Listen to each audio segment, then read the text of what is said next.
History is a great feature in Cacoo. When you're working on a project with other people, like designing an iPad application, keeping track of changes is really useful. To save the current version, simply click the history icon in the bottom right corner. Enter a name for your version in the comment section, then click Save Version.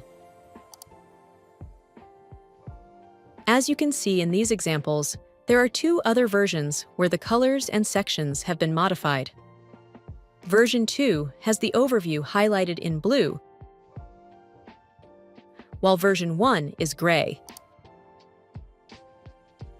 And version 3, the current one, has the recent updates above the current projects.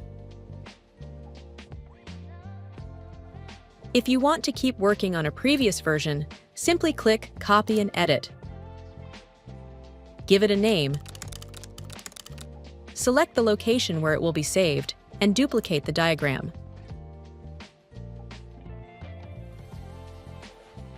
The activity feature is especially helpful when working in a team. It allows you to easily track each collaborator's actions within a specific diagram. Just open the activity panel to see changes organized by date, time, and user. Here, Ben added a sticky note. Melissa edited the title. And I added an image. Thanks for watching.